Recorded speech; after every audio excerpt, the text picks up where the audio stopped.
Good evening, televiewers. You're welcome to this other edition of Prime on My Media Prime. This evening we are going to be looking at the growing division, part 2, and hatred emitted against other Cameroonians. We're looking at the contribution of politicians. They have been accused of using the common man to fight against themselves for their benefits. So we are going to be looking at that, and also we also are going to be looking at the banning of the planned July 25th Yaoundé meeting by the Cameroon Renaissance movement, the MRC. They had called for a protest march that was supposed to take place in Yaoundé this Sunday, but the divisional officer for Yaoundé 1 has said no to that, raising some issues of public order and possibly the propagation of COVID-19. So for those two reasons, he felt that he was not going to authorize that protest. We are discussing that with our panelists who are in the house already. Seated is the representative of the CPDM party, Dr. Simo. Bonsoir et bienvenue. Bonsoir Mr. Kum, bonsoir aux co-panélistes, bonsoir à vous milliers de téléspectateurs. C'est un plaisir d'être là et surtout, n'est-ce pas, de contribuer aux différentes thématiques que vous avez choisies. We also are in the company of Dr. Micheal Ndimancho. He is a lecturer with some universities across the nation, a member of civil society also. Good evening, welcome. Good evening, Mr. Kum. It's a pleasure to be here. Good evening to all Cameroonians, all Africans, those who are suffering from undue torture and refugees driven away from their homeland. I greet you all. Okay. We're also in the company of Alex Nguepi. He is representing the Cameroon Renaissance movement on this platform. Bonsoir, bienvenue. Bonsoir Nona, bonsoir à tous ceux qui nous suivent en ce jour. Un bonsoir particulier à Salmon Béas qui se trouve incarcéré du côté de Nubel et Robassi Pierre du côté de KUNEH et maman Asmou Thérèse du côté de Fou. Okay, we also in the company of Dr. Tata, who is going to be participating from China, one of these countries around there. Good evening, Doctor. We're glad to have you this evening. Thank you very much, Bralio. It's always a pleasure. It's an honor, actually, I must say, to take part in such interesting topics to actually help us build a better nation. Thank you. Okay, I'll start with you, Dr. Micheal Ndimancho. Do you see, can you index politicians as being very involved in the divide and hate that Cameroon lives today? Well, they are a part of what is happening, and I will not only look at politicians, I will look more at you, the media practitioners. No, there's a day we are going to look at. Yes, exactly. The other day we look at another aspect with divide, but today I want us to look at the politicians. Okay. Well, because you know, I wanted to just make a mention of because the politicians and journalists, their role is almost interwoven, because politicians, most of those things they do on the media. So you cannot really talk about politicians without talking about the role of the media in this issue. So we cannot separate them. But then, if you actually want us to talk exclusively about politicians, I think actually hate speech is a kind of an usage of offensive and inflammatory words. And you know, when you use certain words that dehumanize, that demonize, that incite violence, you are in one way slaughtering the reputation of somebody. So I think that in Cameroon, that has been noticed very, very much, especially recently leading to the 2018 elections. We lived a very, very horrible moment in Cameroon with politicians. And we saw in Cameroon how the country is divided into two, between what some people will call the Bamlekes and others will call, voilà, those from the region of the head of state. Because then the name Bamleke at one moment, as from 2008, became so derogatory. It is supposed to be something, pride for somebody to say it's a Bamileke. But so the way some people use that word during coming up to the elections in 2018, it made us understand that sometimes you may want to disown your own place because some people have had a different image about what your own tribe. Now we look at in 2008. I listened to a politician, Daniel Clot, who referred to Kamtu as a frog from Baham. You know, that kind of a statement that you use on somebody, on a human being, alleging that a human being has become a frog, is actually something terrible that slaughters the person's reputation. We have heard so many times politicians, example, how still during the period of elections, people instead of winning candidate or winning vote, they are like want to set a score, where somebody referred to Maurice Kamto again as I mean a lesbian, I don't know, a homosexual. I mean, these are some of those things that we have to condemn and condemn them vehemently, because those are the things that actually cause war in the country. I listened also to a person like Momo Yandejie when he was making allegiance or reference to a particular tribe and referred that tribe to the Jewish, and he talked about the Jewish being arrogant, and I mean he referred to them in a very, very derogatory way. So you realize that this ignited a lot of discussion, a lot of tension in the country, because it became now a diplomatic issue. So politicians, it appears as if many people are amateurs. They have not done politics. They have not learned how to play politics. But then you realize that they usually say when you cannot dance, you complain of the floor. The issue is that they do not know how to play the politics, because they have not learned how to play the politics. It is politics that have come out from their homes, or maybe some men, they are following up some kind of goods from people. They are being lured into politics, and they just feel that they can play politics. They do not have the charisma, they do not have the words, they do not have the style of politics, because there is beauty in politics. If you do not understand that there is beauty in politics, you always tend to insult people rather than I mean, in politics you are supposed to convince. People follow you because of your conviction or your ability to convince. I remember in some places you don't even need to see somebody. Some people have voted people because of what they have just learned and heard about the person, and they vote for the person. Yes. But some people, because they cannot actually translate or transmit actually the good tidings of politics, and I mean be able to address people humanly, they tend to dehumanize, they tend to demonize them, and this incites what? This incites what we call the hate speech and conflict in the country. Okay, and division. Yes. Dr. Simo, est-ce que vous reconnaissez quand même qu'il y a des politiques qui sont aussi, c'est pas, ils sont en train de pousser la division, oui, et oui, and hatred amongst Cameroonians. C'est une évidence. Je crois qu'il a parfaitement planté le décor, ça il faut le dire. Mais pour mieux comprendre ces situations, il faudrait déjà qu'on parte sur le rôle des partis politiques. Et on se pose la question, quel est le rôle? Quels sont les rôles? Parce qu'il n'y a pas qu'un seul rôle. Bien que le rôle fondamental soit celui de conquérir ou de conserver le pouvoir, il faut le savoir. Mais derrière ce rôle fondamental qui est celui de conquérir et de concevoir et de conserver, pardon, le pouvoir, il y a un autre rôle qui est celui de former. Parce que le rôle majeur et aussi important d'un parti politique, c'est la formation de la masse. Comme il vous a si bien dit, la masse suit un parti politique à partir de sa vision, à partir de son idéologie, à partir de la conception, la vision que celui-ci, que le leader propulse aux citoyens, propose aux citoyens. Et lorsque le leader propose une vision aux citoyens, le citoyen généralement n'a aucune connaissance de la vie politique ou de la formation politique.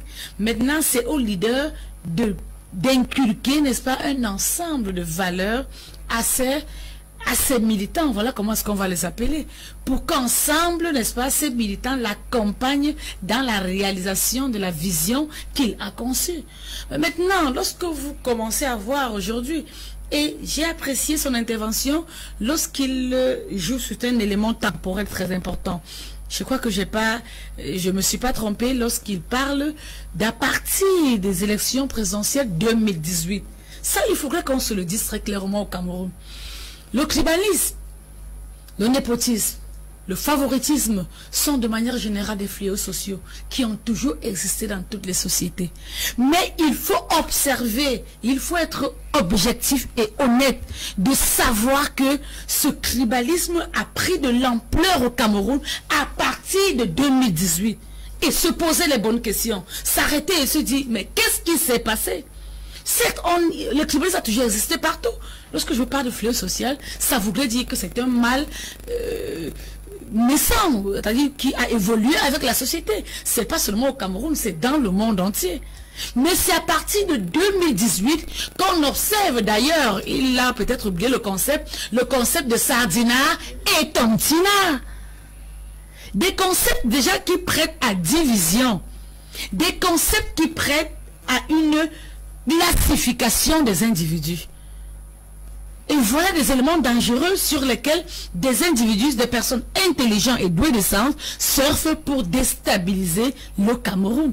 Maintenant, on prend des militants, on s'associe des militants, on s'abroge des militants à qui on n'a donné aucune formation politique, aucun respect des institutions, aucun respect des valeurs humaines. Moi, on est habitué, et ça vous n'allez pas nous démentir, de voir des militants de certains partis politiques vous insulter à mon de vision sans s'en gêner.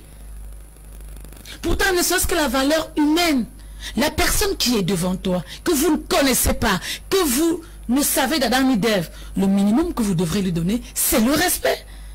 Mais on a comme impression qu'il y a des partis politiques conçus, c'est-à-dire lorsqu'ils vont sur des plateaux, c'est à dessein, ce n'est que pour insulter. Pourquoi? Parce qu'ils n'ont pas d'arguments. Parce que la politique se construit autour des discussions.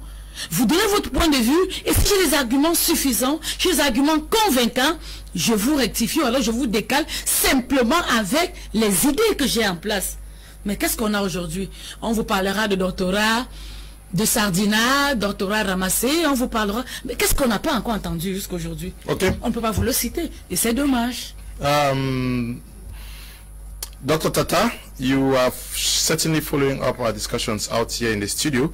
Dr. Simo is raising the issue of the education of militants. That is the education to be civil, to be fair play, to be democratic, to love, which is largely lacking with you. Also say that it is the failure of political parties to give a clear vision of love and tolerance to their militants that we are witnessing and living what we live today, where division, hatred is just everywhere. Yes, thank you, Brother Leo. Thank you very much for once again giving me the opportunity to say something. With respect to what you have just raised there, it is very true that most political parties would appear to give a different impression about what politics is all about. Now, there are two things. You see, in Cameroon, let's be specific to our country. In Cameroon, it would appear most politicians argue for the sake of winning arguments, but not for the sake of forging out solutions to solve the problems that actually face the people. We have lost our direction of political objectivity. We just argue for the sake of it. We bring arguments and counter arguments, and at the end of the day, or by the end of the day, the problem we were discussing about remains. And that is the reason why we take several years, donkey years, and the same problems we talk over and over, and we never get to have solutions. Why? Because we have transferred our politics from being practical, from being our ability to mold solutions together to solve those common problems, to discussions, to mere conversations. So that is one thing that I have actually come to notice. And this issue of poor speech in politics, you see, politics is a science. Politics is supposed to be productive. It is supposed to be predictable. Our political actions must be able to establish trends that we can say in the next 2 years, 3 years, 4 years, these are the things that would happen. It's rather unfortunate that that is not the case back home, because you realize that politicians would get into certain topics and have certain discussions, and you expect that they would be able to put forth certain actions that would yield certain results after some time. Let me give you a typical example. Let me not talk into space. You will realize that before we got ourselves into the war where we find ourselves, a couple of Doctor, can you centralize your plans? Yes. Yes. That's great. Yeah. Yeah, we are good. So I was saying that before we got ourselves into the context of the crisis where we find ourselves, you would recall that we had certain political actors. For example, Joseph Weber, the Honorable Joseph Weber, had made certain statements in the House of Parliament where our top politicians actually sit and have conversations. Before I go ahead, let me congratulate Dr. Simo, because you see, I like it when we sit down and have conversation, talk about those things to build Cameroon. There are certain persons that find it so difficult to have a sit and have a conversation. We must not have the same opinion. We can always have different opinions, but out of our differences, we say Cameroon is Africa in miniature. Out of our differences, we can always mold the ideal solution that will be the best for Cameroon. So I'm really congratulating her, because I think that this is my second time meeting her in the studio, and I always appreciate the contribution she brings in. And she's very constructive, building from the ideas of others. We don't have to always be having separate or diverse ideas simply because we come from different political backgrounds. There is always a way that we can mold solutions with our diversity of ideas and go forth. And we don't have to insult. The politics of insult stems from the fact, as she rightly said, stems from the fact that most of the militants of the party, it will be difficult to actually conclude that that may be coming from the leadership. But the leadership should take responsibility. Sometimes the militants are just extremists, you know, the notion of politics. Because if you listen to certain militants who even declare that they can die for their leaders, those are extreme situations. Because when militants of a political party, which is just supposed to be an initiative, a political opinion to solve the problems of the nation, when militants start declaring that they can for their leader, I think they got the whole concept of why that political party is existing already very wrong. So I think that going forward, we probably need to continue to encourage ourselves to have similar conversations or such conversations, so that we begin to train ourselves to talk together, despite the fact that we may not be agreeing all the time, but most of the time that we agree, we can mold out solutions. Ok. Alex Nguepi, vous reconnaissez dans la division et la haine qui se vit au Cameroun aujourd'hui, où presque tout le monde insulte l'autre, tout le monde n'aime pas l'autre, juste parce qu'il appartient à peut-être un parti politique ou à un clan. Oui, il faut dire que c'est déplorable malheureusement ce qui se passe au Cameroun, où l'insulte est devenue la chose la mieux partagée, que ce soit du côté de l'opposition ou du côté du pouvoir. Il faudrait dénoncer cela, que nous ferons mieux d'éduquer les masses, de mieux éduquer, mais il faut aussi reconnaître que pourquoi en arrive-t-on à ça, à l'insulte? Parce que vous savez, l'institution première d'un État, c'est le peuple. Le peuple est l'institution de base de tout État. Quand on parle de respect des institutions, c'est d'abord le respect du peuple. C'est-à-dire l'État est fait par les populations, et ceux qui ont la charge de gouverner, de diriger l'État, doivent respecter les populations. Donc quand on dit qu'il faut respecter l'institution, je ne sais pas de quelle institution on parle. Parce que l'institution qui fonde toutes les institutions, qui enfante les autres institutions, c'est le peuple camerounais, qui engendre toutes les institutions. Et aucune institution n'est au-dessus de l'institution populaire, qu'est le peuple camerounais. Donc la première institution à être respectée, c'est l'institution populaire. Maintenant, ces discours haineux qu'on rencontre de part et d'autre sont dus à quoi? Sont dus au fait que les populations sont exaspérées, les partis politiques n'arrivent pas à s'exprimer librement parce qu'il y a ce qu'on appelle généralement un dogme de concentration du pouvoir, c'est-à-dire ceux qui ont le pouvoir ont fermé tous les canaux de communication, ils ont bloqué tout moyen qui permet aux partis d'éduquer les masses, qui permet aux partis de s'exprimer, et ils ont eux-mêmes instauré un climat de violence, et maintenant ils ont eu aussi du répondant en face du même climat à ils n'ont pas supporté, parce que je suis dit que ça a commencé dans 2018, je dis c'est faux. Quand vous avez des ministres qui en 2016 vous ont dit que telle tribune sera même président de la République, on appelle cela quoi? C'est arrivé dans ce pays, et ces ministres sont restés en fonction. Ces ministres ont été plébiscités. En 2016, tout début de la crise anglophone, des gens ont eu des propos qu'on ne peut pas supporter, où des gens ont dit quand ils auront faim, quand les magistrats auront faim, quand les avocats auront faim, ils vont revenir sur la table, ils reviennent encore dans les tribunaux. Voilà des propos de division, de haine que les gens ont tenus en 2016, et ils sont toujours en fonction. Et ça, on semble faire fi de cela. Et on ramène tout à 2018. Parce que si on tient compte des discours haineux, mais il faut qu'on identifie ceux qui ont commencé ces discours haineux. Je tiens à rappeler qu'en 2016 déjà, pour faire une référence à la crise anglophone, c'est bien leur gouvernant, où des gens qui ont refusé la crise anglophone ont commencé à être au pouvoir à tenir des discours haineux. Il a dit que au moins 10 ministres de la République l'ont fait. Aucun ministre n'a été appelé à l'ordre par le chef du gouvernement, ni par le président de la République. Et on a commencé donc à frustrer les populations du Cameroun. Et quand d'autres politiciens sont arrivés en 2018 pour les élections présidentielles, ben, ça s'est accentué. Et ils ont refusé donc de reconnaître leur apport, leur rôle qu'ils ont joué.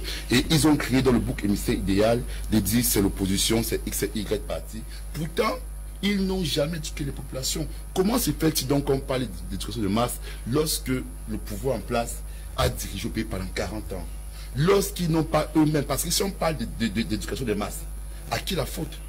L'échec incombe à leur gouvernant qui a depuis 40 ans. Quel est leur bilan? Si aujourd'hui les Camerounais n'arrivent pas à se respecter entre eux, c'est parce qu'il y a un malaise social, parce qu'il y a un mal-être des Camerounais, que eux ils ont entretenu. Et aujourd'hui, on fait semblant de faire comme si c'était né hier, comme si les Camerounais se portaient bien, comme si tout allait bien, et que du jour au lendemain, les Camerounais décident de s'insulter entre eux. Mais je vous dis, il y a encore des ministres qui sont en fonction aujourd'hui, qui tiennent des propos inadmissibles, la désinformation, la désinvolture. Lorsque vous avez vu des hauts responsables du parti au pouvoir, il faut qu'on soit clair, qui ont accusé l'opposition d'avoir pris 14 milliards de francs CFA, sans apporter la moindre preuve, ils ne sont jamais excusés, ils n'ont jamais démenti cela. Bien que l'opposition ait porté plainte à ces gens-là, la plainte n'a même prospéré. Qui ont dit que ça avait des vidéos où tel candidat ou telle personne serait ceci et cela. L'opposition a porté plainte. Mais ce n'est pas un discours haineux. Mais ces gens-là sont dans le parti au pouvoir. Oui, mais pourquoi vous ne citez pas aussi des gens de l'opposition? Vous avez dit que c'est les deux côtés, mais vous hésitez. Non, je suis... Non, vous allez arriver à quelle heure? Vous allez parler pendant 30 minutes? Oui, monsieur Kum, oui. Je joue mon rôle de citer ceux la prophétie pour l'opposition. C'est à eux, c'est pas à moi de le faire. Donc, ce discours haineux qui est implanté, il faut qu'on le comprenne très bien, c'est parce que il y a eu un refus de contradiction du camp du pouvoir. Et si on a cette situation, le pouvoir devrait être honnête de se remettre en cause que c'est parce qu'ils ont échoué dans leur politique, l'engager dans leur politique d'intégrer les partis politiques dans la gestion de la chose étatique. Ils ont pris l'État justement uniquement pour eux et ils ont empêché à tout Camerounais qui avait des points de vue différents de s'exprimer. Rendez-vous compte que si on parle de langage déplacé, il suffirait qu'un fonctionnaire qui décide de militer dans un parti de l'opposition et qui lui fait savoir soit muté pour être envoyé dans l'arrière-pays. Bon, quand cela se produit, quel sera le discours de ce fonctionnaire-là lorsque ceux qui ont la charge de l'action de l'État n'arrivent même pas d'abord à être courants avec eux-mêmes? Donc, il serait intéressant que le parti au pouvoir commence d'abord par se remettre en cause. Pourquoi est-ce que l'opposition camerounaise est arrivée à être aussi violente? Ok. Dr. Micheal Ndimancho, we live in Cameroon where we see a politics of enmity, where if you belong to the Social Democratic Front, you see a militant of the CRM as an enemy. We saw people attacked during the last presidential elections from different political parties in villages just because they belonged to these parties. We see, for example, the tensions that actually went through our cities between the militants of PCRN of Cabral Libi and those of CRM, where you see the tension, the Bassa, Bamleke rivalry. How do we explain this? That because you belong to a political party, necessarily you should be seen as an enemy, where in other countries we've seen, like in Ghana, in the wake of COVID-19, political parties actually forgot their political canopies and stood for one common front. But in Cameroon, it is very difficult, because once Joshua Osi is spotted with maybe Gregoire Ona, something must come out of it. How do we come out of this? It is because of what they call la politique du ventre. Okay. You know, the politics of the stomach. We don't play politics for the collective interest. We play politics for individual interest. We do selfish politics, and I think that the government too has also helped to inflame what is going on in Cameroon as far as politics is concerned, because when in government you were appointed, I'm sure it doesn't happen now any longer, but it happens in a way, but at first was official. You needed to go back to your own village and do what we call homecoming. With the homecoming, you needed to pour some wine, make some merry and let people enjoy. And they send thanks to the head of state. And then they send thanks to the head of state for choosing one of them. One of them who is supposed to be serving the whole nation, but they are thanking the head of state for choosing one of them who is going to serve at their village. So that is where the problem is. That idea has now gone deep into the crooks and crannies of Cameroon, and people look at politics now to be very, very segmented at the ethnic or tribal leanings. You know, in such a way that even with the opposition, let me try, for example, Mr. Kamto is the president of the CRM. Some people, or most people, are in the CRM because of Mr. Kamto, and certainly because he comes from the same region like them. If tomorrow somebody else is at the helm of the CRM, those people are going to move out. Why? Because they feel that their interest is at stake. And that is the problem that we are having now. Tribal politics. Tribal politics that we are having in Cameroon. All because we are looking at what should come to us and not what should go. Even in terms of criticism, when you are criticizing, I was telling some Anglophones the other day, and I told them, you don't only want to think about your own village or your own region that is underdeveloped. Also, be objective and look at the other regions which are not also developed. If you are objective in criticizing, in order to build in a whole, not just a part of Cameroon, then you will be doing a good job. But the problem is that we are so self-centered in such a way that whatever happens to other people, we laugh. When other people have e-lock, we laugh. When the bridge is cut in one region, if it is not ours, we mock at them. But when it is ours, we cry foul. That is where that politics is leading us to. And now we begin to exchange words, that are derogatory. And remind you, there is a law that is criminalizing contempt of tribe or ethnicity. There's a law in Cameroon. But unfortunately, this law is just for itself. It's an image of itself, because the law has, this law, I don't think this law has ever punished anybody for for contempt. Now, because this law was punishing, in 2017, I remember the governor of the Southwest region referred to the Anglophones who were protesting as ducks. Openly, he did that. And I said, if actually there's a law on this, he should be called to order. When you are at a position of authority, you are to show the example to other people to follow. When you turn to be like a militant of a party, because some of these militant or these political parties, especially the opposition, they are too passionate about what they are doing, and sometimes they use their hearts and they don't use their hate in acting. Because like tomorrow they'll say, come on the street. People don't ask themselves why they are coming out. I want to give you an example. During the 1990s, there was an uprising of students in France, and students were everywhere talking about joblessness and all this.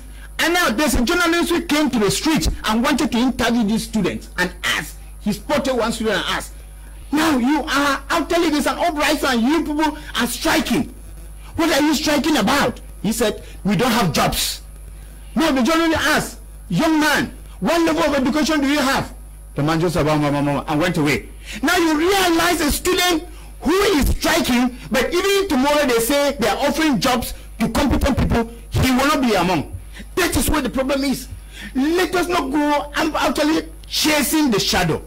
And the problem in Cameroon is because we are not well educated about what we are supposed to do. Everybody, any Dick and Tom, comes out from a village and start playing politics and talking about it. And he, according to his mind, he has a mindset of the village, whereby they think that they see a strong man by the might and the power that you use to fight. That is not even politics. Politics is about ideology. What do you have to offer? And politics has time frames.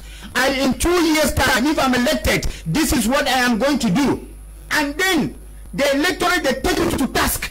But in Cameroon, you come and say, in 2 years' time, this is what I'm going to do. And all that you are doing, and we have known that this is what usually happens, all that you are doing is just playing to the gallery. The politics in Cameroon, people use more of what the philosophers they call ad baculum or ad hominem approach. Ad hominem means that you leave ideas and you are attacking the person who is saying something. You don't attack his ideas, but you are attacking the person. You look at somebody and say, this is a sardina. You look at somebody and say, this is a tontina. This is not how politics is supposed to be played. This person that you are criticizing, what exactly are you criticizing? What has he promised as a politician to do that he has not done? What is his mandate that he is supposed to execute in this post of responsibility that he didn't execute? This is what you should be criticizing. But whereas we are about 350 ethnic groups in Cameroon, and that is what was worsening. Added to the historical legacy, the English and the French system, which has added to our troubles in such a way that we are not able to manage this. Even those who say that people are not supposed to argue in lines of the colonial heritage of the English and the French. They are the same people who still look at their brother. You, Bayangi, or maybe will look at an Eton and say this is a Yaoundé, and Eton will look at this one and say this is. So derogatory statement, terrorists, Angofu, Nguepi, Come No Go, and all of these, some of these things, and Bazoni, 2 cubes of sugar. Where are all these things coming from? They are coming from the mouths of the politicians. And I ask myself, when they use these words, are they building or they are destroying? Because you are in a position to calm down issues. And rather than calming down issues, because you are incompetent, you resort to insult. And that is where the problem is in Cameroon.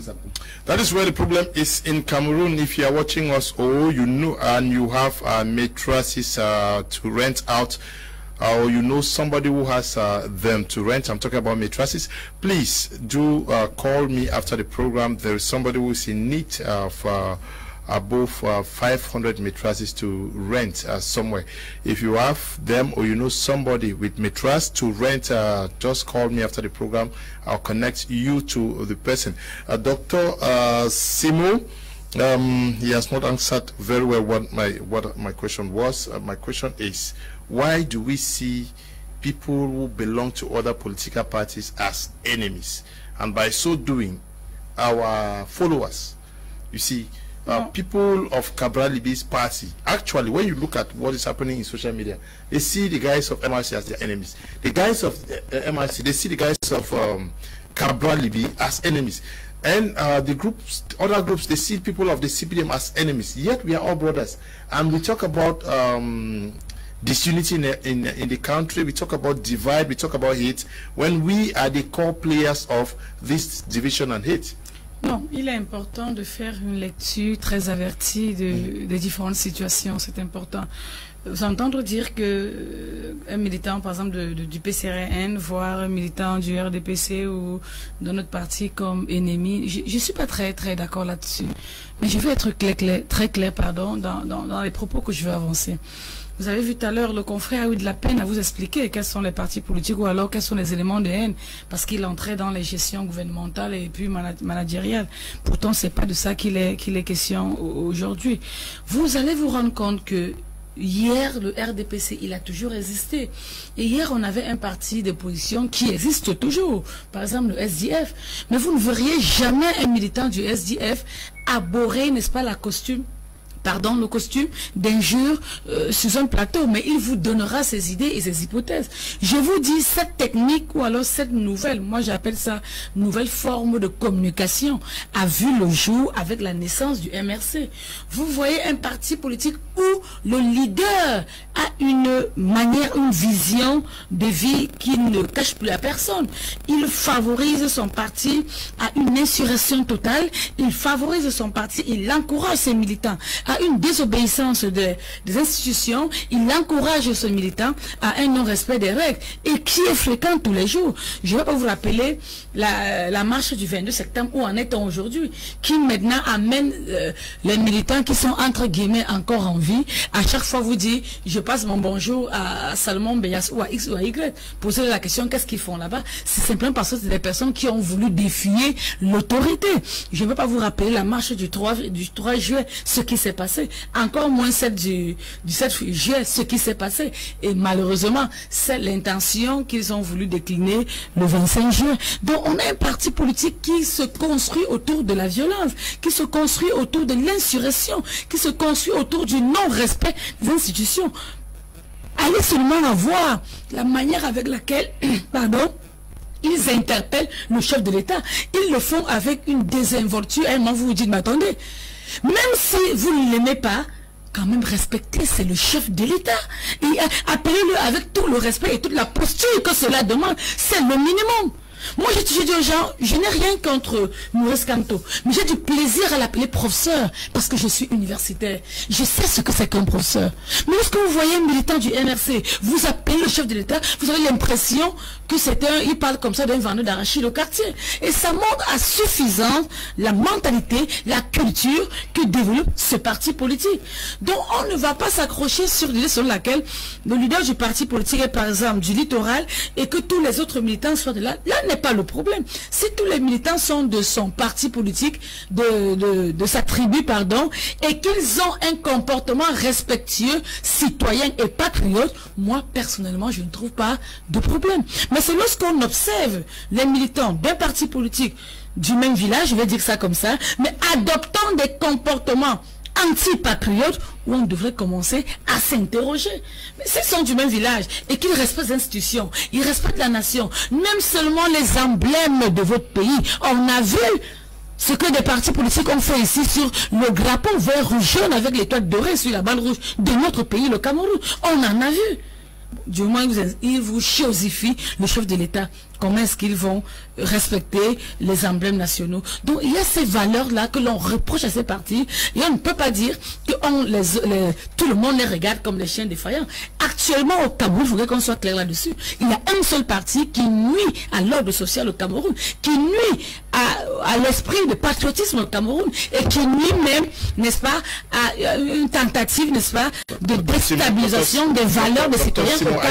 Are you saying that there is no war between political parties, their militants on social media and in universities? Is that what you're saying? Non, c'est pas ce que je veux dire. Mais un lien, il est très démontré à l'entame. Le lien entre les partis politiques et les médias, c'est indiscutable. Oui. Parce qu'on a des médias qui accompagnent le projet. Et nous savons tous contre quoi. Je ne veux pas vous dire ce qu'ils gagnent en retour à chaque fois qu'ils accompagnent ces partis politiques-là. Mais je dis, un média comme un homme politique qui est doué de sens. Nous, on vous accompagne souvent. J'attends aussi que papa, hein, parce que si on vous accompagne, je n'ai rien vu. Bon, ok, là j'ai pris note dans ce sens-là. Okay. Mais ce que je veux dire, c'est que lorsqu'on voit un parti politique ou alors un leader de l'opposition qui adopte un comportement antipatriotique, je crois que ça devrait nous interpeller. Ok. Ça devrait nous interpeller. Okay, tous. Mr. Liu, the fact that Cameroon politics is based on ethnicity and politics of the stomach, it makes politicians from different parties see their opponents as enemies, and the party in power is promoting it to stay in power. Ashi Mason is writing from Bamenda. Good evening to you. Victor, writing from Spain, says the CPM militants are the cause of the hate speech. They stopped MRC to do manifestations. Meanwhile, when anti-Sardina were protesting in Geneva, the same CPDM supporters was outside in the street of Cameroon manifesting that Cameroon abroad don't have the right to attack President Paul Biya. Okay, Mr. Njine Elvis, writing from Yaoundé, says, good evening, Mr. Kum. Cameroonian politicians are self-centered. They worry more about themselves and their personal businesses than the general good of the people. That partly justifies why forming a coalition is a real problem, even in matters of general interest. Many political party leaders have a wayward mindset where if things can't move or be done their way, then it's better nothing happens, even if it is a move that is worth applauding. Many will simply not follow any idea as long as it does not originate from them. The idea of enmity comes as a result of the fact that parties have been created following tribal lines.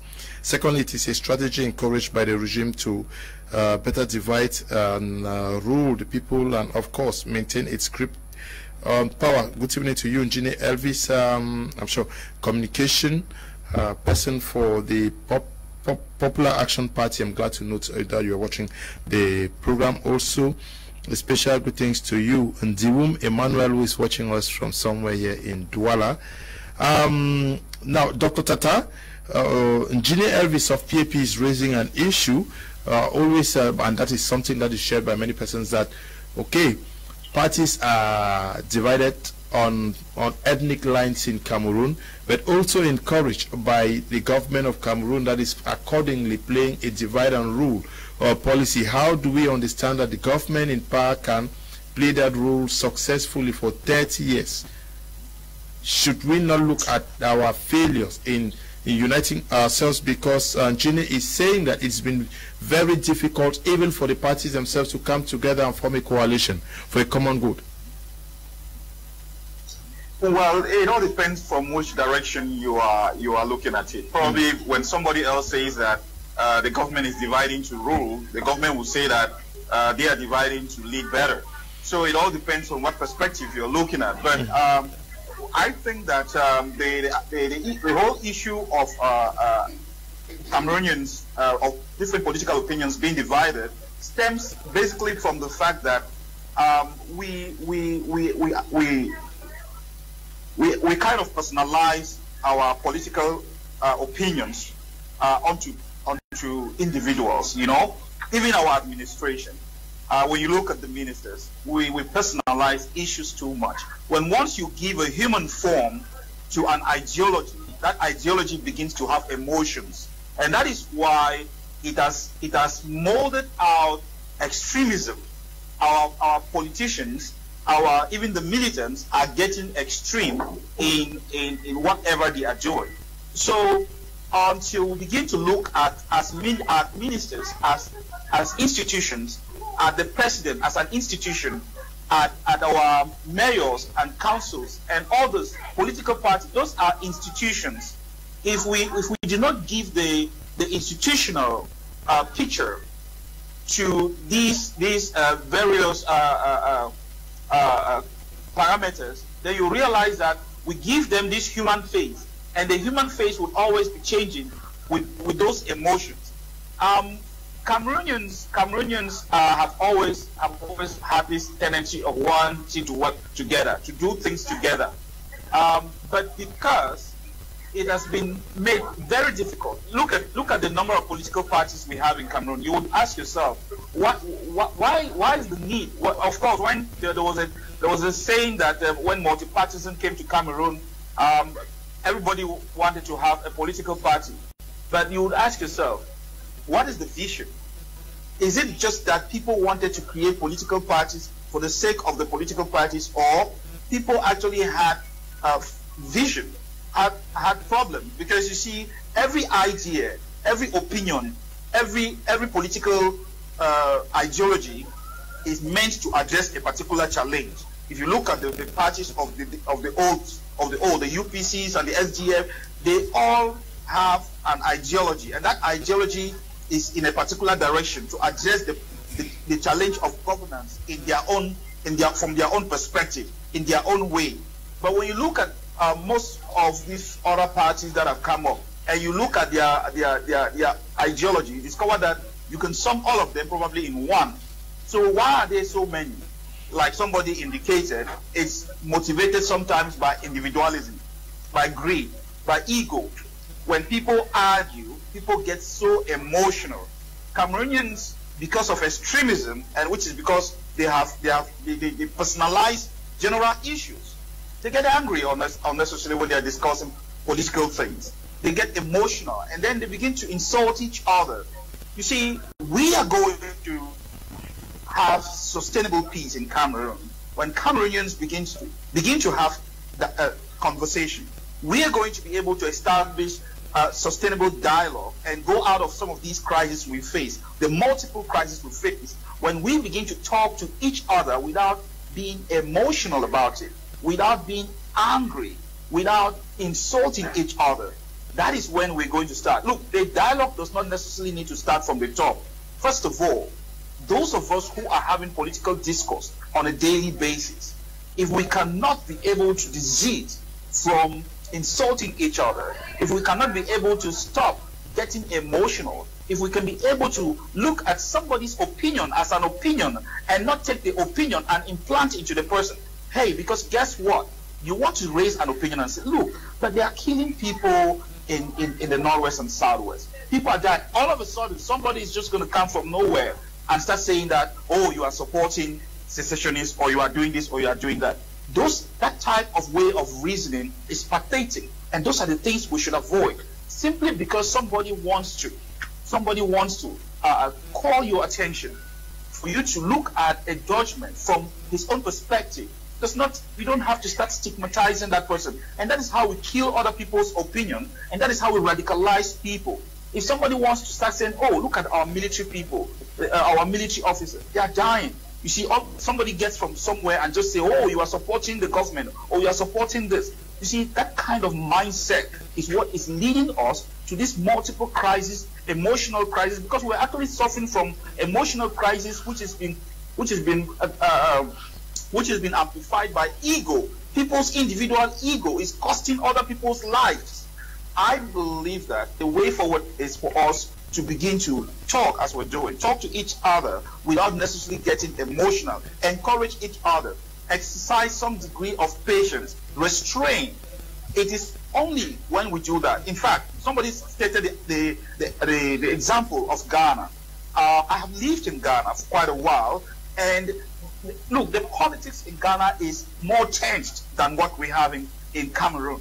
But the good thing about Ghanaians is that when they talk, they understand that politics is what politics is. They do not go into some of these extreme situations where you would find them, wanting to kill each other.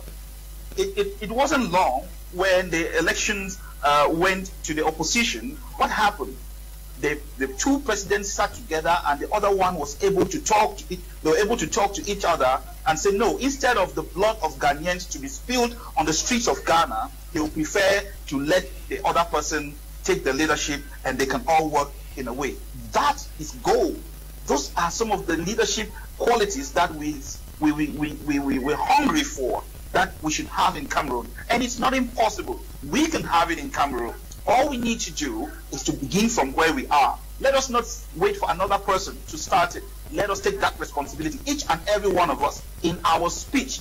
You would see there are ministers, like a couple of the other panelists have indicated. There are ministers in Cameroon who have made utterances, who have made this unthinkable statements.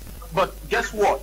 The issue of non-accountability in Cameroon. We don't account. You see, when people hear of accountability, they only think about money. Even in our attitude, in our behavior, in our social life, we are supposed to be accountable to each other. If we cannot respect each other verbally, in the way we speak, in the way we address each other, as Dr. Simo was indicating. We don't expect that when we are given financial responsibility, we will respect the finances that is put under our responsibility or our control. So it all begins from the small things, just by talking to each other. The way we behave can predict or can tell us how we are going to behave when we have larger responsibility. Thank you very much. Okay. Hello, Mr. Leo. Good evening to you all in the studio. With regards to this issue of hate speech within our politicians today, it's a result of CRM politicians are the people bringing about all this, since the other opposition political parties do not bind their ideas regarding state issues, and because this they tend now to be attacking others. For example, their problem is not again the CPDM but PCRN. Edwin is writing from Obili in Yaoundé. Good evening to you, Edwin. Good evening, Mr. Leo. Mr. Paul from Douala, I really love your programs. Stop the calls, please. Your program of today. Thank you very much, Mr. Paul. Mr. Leo, good evening. Please adjust your voice sound is faster than the image action. Thanks. Okay. There should be a problem of synchronization there. Hi, Mr. Leo and your crew, particular to Dr. Shanghai. Hate speech is bad as the COVID-19 virus. Let we all try to eliminate some words from our mouth, and we will eliminate hate speech as well. Government too should play a primordial role in curbing hate. Samba is writing from Tombel. Good evening to you, Samba. Alex Nguepi. Oui. Est-ce que ce n'est pas aussi le fait que les partis politiques sont en train d'être érigés par rapport à l'ethnicité? Il est clair qu'il y a certains partis politiques qui n'opèrent que dans le nord, il y a certains qui ne sont opèrent véritablement que dans le nord. Des Camerounais se voient plus comme un parti politique plus comme un parti de leurs frères. Non, monsieur Léo, ça c'est quelque chose que nous combattons. Okay. C'est des informations. Oui, c'est des informations de la masse. C'est-à-dire, l'ordre gouvernant aujourd'hui veut faire croire que les partis politiques sont tribalisés, sont ethnicisés, un peu comme le docteur a voulu démontrer tout à l'heure sur le plateau en disant que les gens... Mais il y a certains partis qui non, ça n'existe pas. Okay. La preuve, c'est que Mme Simo qui est là est dans la même région que le du MRC, mais il n'y a pas du MRC. Aussi simple que cela. Donc, c'est vrai que le régime, avec une des informations de masse, veut faire croire aux Camerounais, veut cantonner les partis politiques dans des régions afin de permettre que le RDPC continue à gouverner. C'est la raison pour laquelle vous voyez, et bien sûr dans ce sens-là. Je tiens à rappeler aux gens que le RDPC, par exemple, a toujours remporté les élections dans la région de l'Ouest.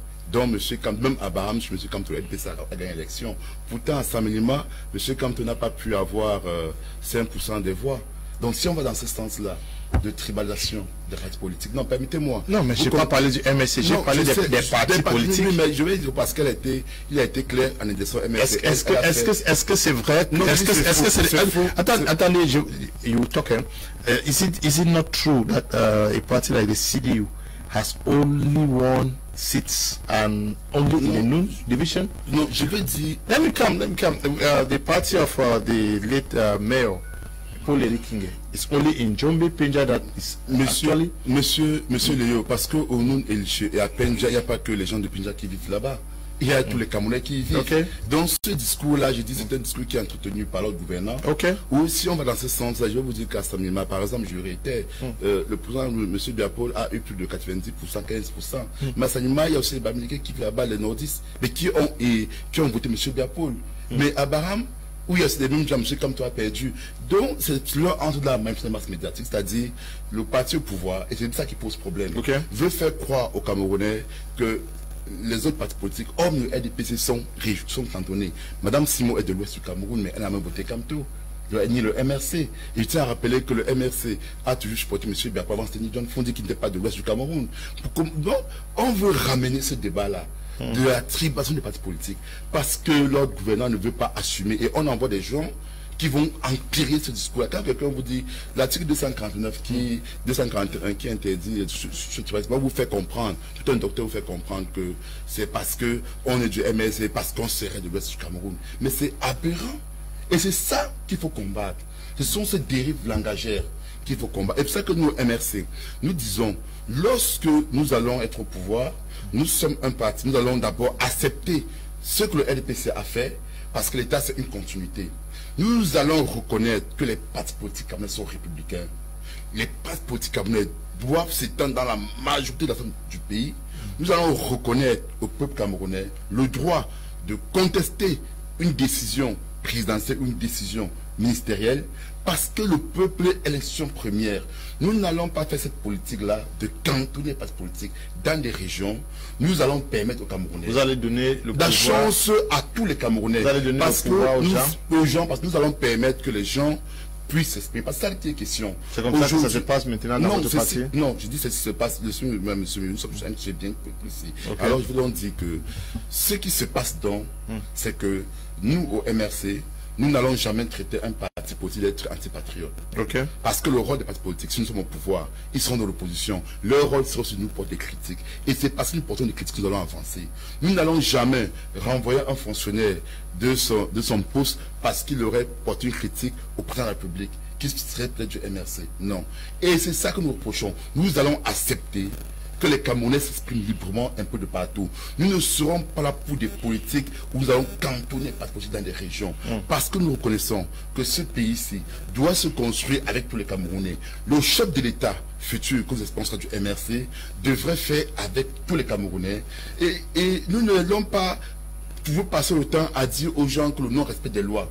Lorsque nous respectons les lois, nous allons prôner un État fort, un État qui respecte et qui protège les Camerounais. Un État qui respecte ses propres lois. Et dans les lois que l'État devrait respecter, c'est d'abord de respecter le peuple camerounais, d'abord de respecter les citoyens. Et si jamais le président de la République du Cameroun, qui serait issu du MRC, est en infraction qui a vu la loi, nous permettrons que les institutions puissent lui demander rencontre.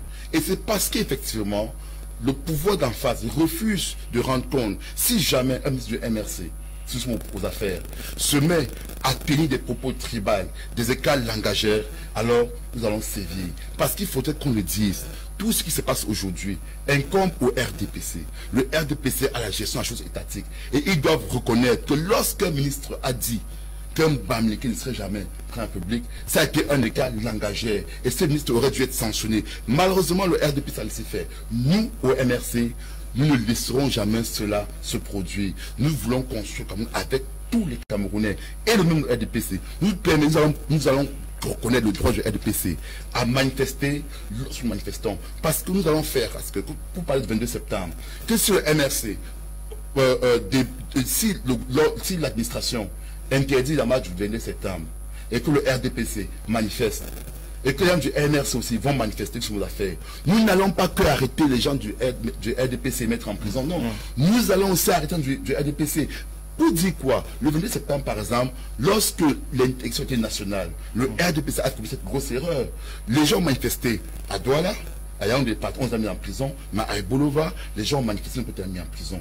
Nous allons combattre cette politique discriminatoire, cette politique 2 poids 2 mesures. Et c'est par ça que nous allons construire, Madame Simo, un pays fort. C'est par ça que nous allons construire un tas de droits. Vous avez dit que vous allez faire les partis politiques républicains, et ça, mais aussi les partis politiques, c'est des moyens, non? Vous allez donner aux gens de s'implanter dans le territoire dans national. Notre projet de société, d'abord reconnaître les administrateurs qu'ils ne sont pas du MRC. Si un administrateur civil n'a pas pour le MRC, ça reste sur mec, de jouer leur rôle de la neutralité, de l'impasse des institutions. Nous allons donner un statut aux partis d'opposition. Que l'opposition, contrairement au RDPC, lorsqu'il y aura une crise au Cameroun, nous serons prêts à inviter les partis politiques d'opposition de dialoguer avec nous. Et nous serons prêts à ce que le point du RDPC, du MRC, nous le ferons. Nous allons mettre sur pied. Parce qu'aujourd'hui, le cadre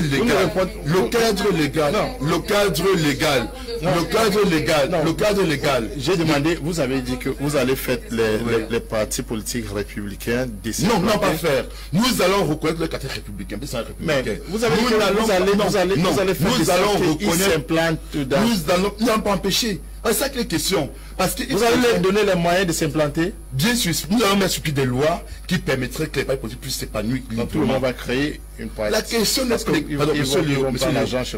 pas de créer un parti politique. Oui. La question serait de respecter les lois qui existent, de permettre qu'un parti politique puisse Alex. Mr. Liu said hate speech have really killed Cameroon and Cameroonians as a whole, such that if it have even brought about a division amongst us.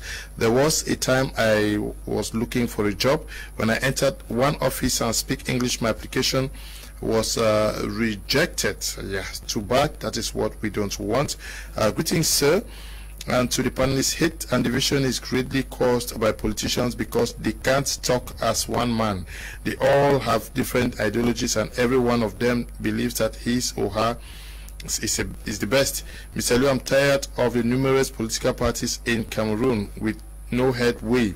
I'm looking forward to seeing the day these numerous political parties will form a coalition. Daisy is writing from Kumba. Good evening to you, Daisy.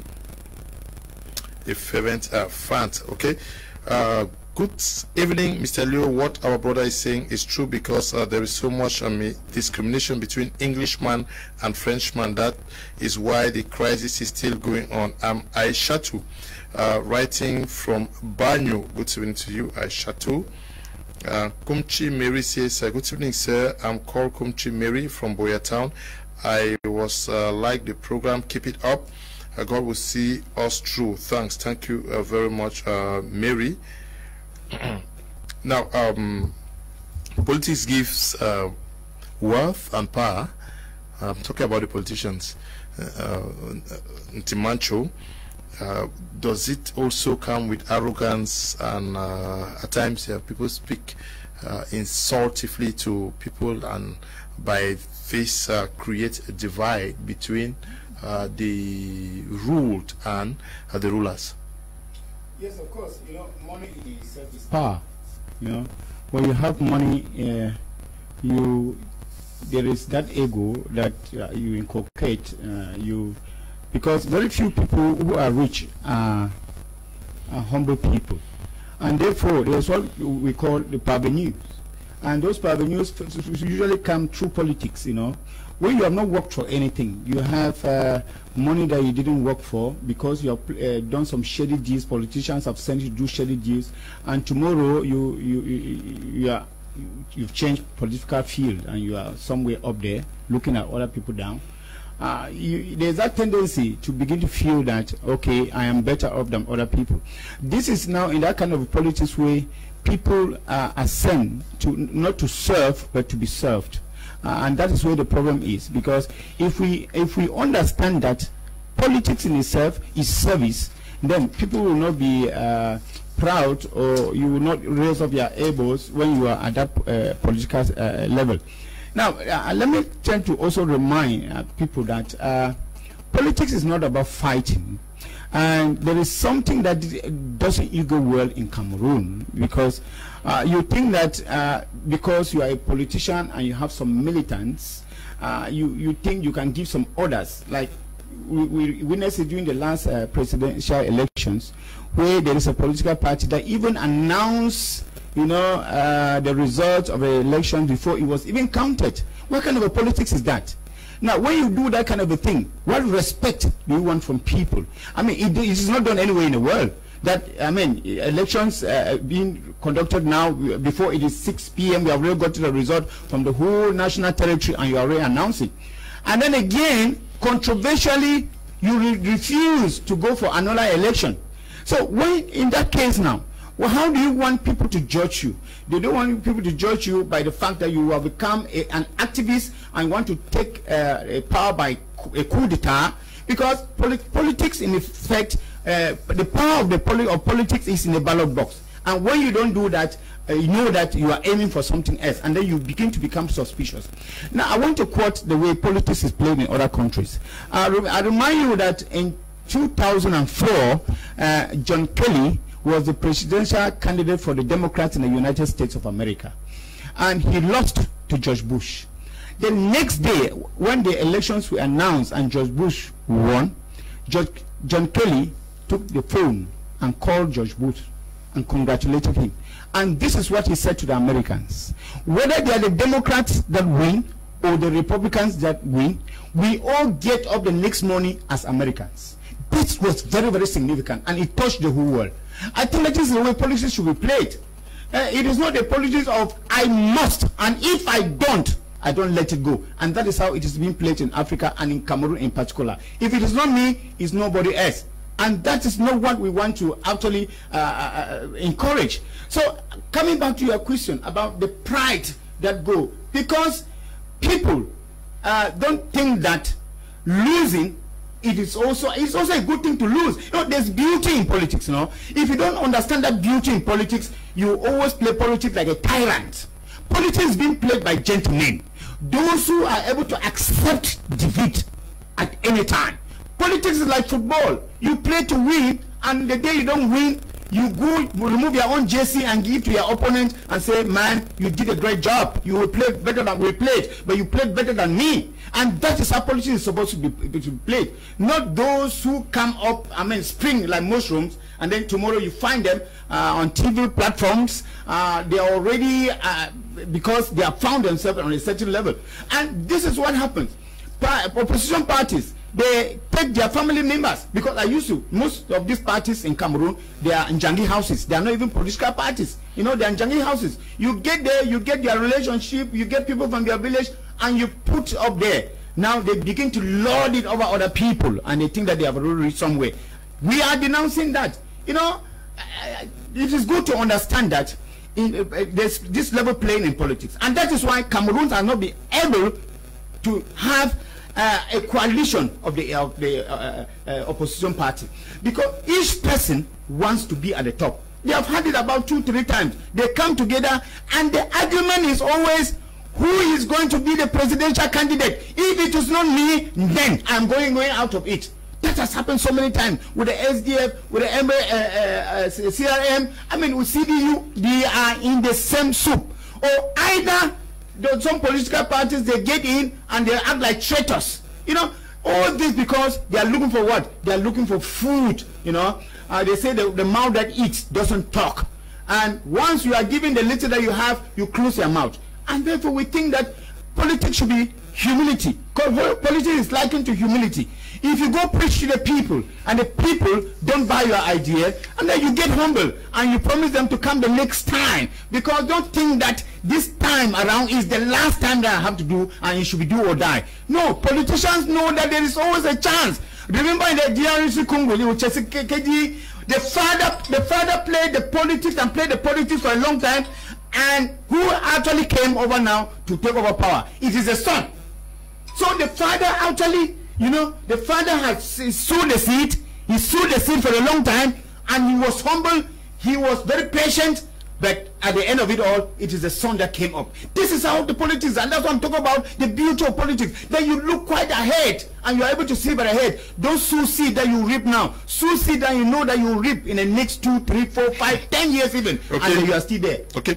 Madam Simo, please be honest. In 1996, when a minister at the tripartite called Anglophones BFRANs, okay, no, these are not the messages that unite. These are messages that rather help to fuel hate.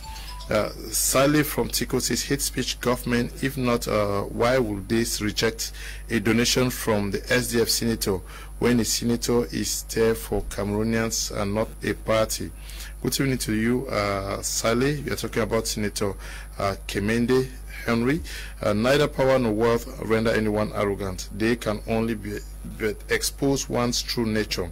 When you master those two and apply wisdom, knowledge, and understanding, you will remain the same selfless leader as from day one. Good evening to you. Mr. Liu just did a master's thesis on political sociology of Cameroon. What I discovered is that the government does not want to make Cameroonians be politically aware of what the party is to offer the people, and is accepting many parties operational so as to put them in conflict. Ashu Mason writing from Bamenda. Good evening to you, Ashu. Good evening, Leo. Leadership in Cameroon and politicians have made politics to be a means of earning a living and not serving Cameroonians. That is why when you are appointed in Cameroon, you jubilate not because you are happy for your expectations in that post, but because of your personal benefits. As a result of this, hatred for others comes in by politicians who do all to protect the interests of he who appointed him or her. Nju Eboa is writing from Yaoundé. Good evening to you, Nju. Docteur Simo, je vais vous reposer la question que j'ai posée à Docteur Ndimancho, que est-ce que les politiques aussi ne créent pas la division entre la population et la haine, parce que quand la plupart sont nommés et deviennent des politiciens, mais et tout, ils deviennent arrogants, ils s'érigent des grosses barrières, ils s'y coupent complètement de la population et ne se reconnaissent pas en la population. Pourtant, c'est cette population qui les a placés où ils sont, il faut le savoir. Mais ce que je voudrais apporter comme élément de réponse à cette question, c'est que lorsque un parti politique est basé sur des intérêts personnels, voilà justement des éléments qu'on utilise pour se galvaniser, pour se construire. On utilise la désinformation, on utilise l'instrumentalisation des jeunes, des individus, on utilise parce qu'on a de la haine, parce qu'on a de la douleur pour avoir échoué à un examen ou alors à une élection, moi je vais appeler ça comme ça. Alors on se comporte comme c'était la dernière élection de notre vie, et du coup on appelle les uns et les autres à nous accompagner dans cette haine que nous avons, dans ce mépris que nous avons, et adopter des comportements irréversibles. Moi j'ai été amusé d'entendre le confrère vous parlez des rêves, mais ce n'est même pas un rêve, parce que le rêve, au moins, il est bon pour la mémoire. C'était pratiquement un cauchemar. Parce que lorsqu'on vous dit, quand nous, on va arriver au pouvoir, voilà ce qu'on va faire. Non, vous allez arriver au pouvoir. Et d'ailleurs, il faut préciser qu'on arrive au pouvoir en participant aux élections. Maintenant, lorsqu'on est étiqueté comme un parti qui a l'art de boycotter les élections, on se pose bien la question, comment est-ce qu'ils vont arriver au pouvoir? Naturellement, c'est pas par une insurrection ou par une marche. Non, ça ne passera pas. On vous parle d'un peuple qui doit vous accompagner, qui doit avoir des libertés. Mais il faut également signifier au peuple que les libertés sont encadrées. C'est important. Sinon, on va se retrouver dans ce qu'on appelle un libertinage, ou dans une jungle où chacun fait ce qu'il veut, comme il veut, quand il veut. Et je vous assure, pour un pays qui se respecte, ça devient extrêmement dangereux. C'est pour ça qu'il y a l'état de droit. C'est pour ça qu'il y a les textes. C'est pour ça qu'il y a la loi. Pour encadrer certains comportements. Lorsqu'on encadre vos comportements, ça ne voudrait pas dire qu'on vous a muselé, non. Lorsqu'on encadre vos comportements, c'est parce qu'on s'est rendu compte que vous n'avez personnellement pas la capacité à contrôler vos mouvements. Nous savons, on a tous vu ensemble ce qui s'est passé avec les différentes marches organisées par le MRC. Même à l'extérieur du pays, on a vu ce qui s'est passé avec ces différentes marches. À un moment, les écarts de comportement, les écarts de conduite, ou même les organisateurs n'avaient plus la capacité de contrôler les brebis qu'ils avaient mis sur le marché. Donc à un moment, lorsqu'on vous interdit certaines actions, c'est pas parce que on veut simplement vous museler, mais c'est parce qu'on s'est rendu compte une fois que vous n'avez personnellement pas le contrôle sur vos individus ou la capacité de contrôler vos mouvements, comme vous l'aviez si bien dit. Voilà un élément qui peut expliquer, n'est-ce pas, le refus de certaines actions, mais qui ne voudrait pas dire que vous êtes muselé, vous êtes embrigadé dans votre propre territoire. L'autre élément, lorsqu'on vous parle d'un libertinage total, non, on ne peut pas fonctionner de cette manière-là. Je dis bien, aucune société ne peut fonctionner de cette manière. C'est pour ça que je parle de cauchemar. Même dans votre propre maison. Est-ce que vous répondez à ma question ou... Je réponds à votre question. Vous êtes plutôt en train de répondre à Nguepi. Et c'est la même chose qu'il a fait quand je lui pose la question. Non, malheureusement, peut-être vous ne m'avez pas suivi à l'entame. Vous ne m'avez peut-être pas suivi à l'entame, mais je vais me répéter. J'ai dit, généralement, c'est des éléments que certains partis politiques utilisent pour leur fin personnelle, le tribalisme ou la division. Lorsqu'ils n'ont plus rien à gagner, lorsqu'ils n'ont pas de, lorsque l'intérêt majeur n'est pas le peuple, alors ils utilisent ce tribalisme-là pour se faire, pour avancer ou alors pour obtenir ce dont ils ont besoin. Ça, j'ai répondu à cette question et je prenais justement des éléments liés à certaines situations que nous vivons pour étayer les réponses que j'essayais de vous donner. Okay. I'll go over to you, Dr. Tata. Doctor, politicians, some of them get corrupt, they embezzle, they create hate and divide the society because many people no longer see them as their representatives. For example, we have MPs where people expect them to deliver, and many other politicians who are given assignments maybe by the head of state or the people who give them mandates, and they end up engaging in favoritism for their children and corrupting, embezzling the little resources that are supposed to assist, alleviate the conditions of the people. Are these not all factors that actually accentuate the hate and divide in our society? Yes, thank you very much, Bradio. Corruption, of course, it's one of those things that is eating up Cameroon to its very roots. I must say, you see, every society, the leaders in every society have to be conscious in whatever they are building, whatever type of society they are building, because as a matter of fact, it doesn't come to anybody as news that Cameroon is sinking if we don't all stand up and see what we can do. Corruption is drowning the boat or the ship called Cameroon. So look at the quantum of money that is getting missing under the pretext of corruption in Cameroon. Like I indicated much earlier, we are not only expected to account for our attitude towards each other, but we are also expected to account for the financial responsibilities that we are given as leaders, as officers that are meant to serve the people. You see, it is unfortunate that Cameroon is one of those countries where civil servants are richer than business people. You would ask yourself, how is that possible when in most countries around the world, business people are expected to be rich, of course, in the sense of having some more money than civil servants. So you see, corruption has been legalized in Cameroon. Well, and we all know about the popular interview the popular interview with the head of state, where he requested for proof to show that there's corruption. And you see, that one probably went along with other civil servants as that, okay, until you can prove it, it doesn't exist. So you see, some of those things like that go to make, because the frustration in the system, you see, when young people graduate from high school, from university, and they don't have jobs, and all they hear on TV and radio is the number of millions that one person has embezzled or the other, it brings some level of frustration. And what that does is that it widens the gap between the leaders and the population, because the population begin to feel that the leaders are there just to represent themselves.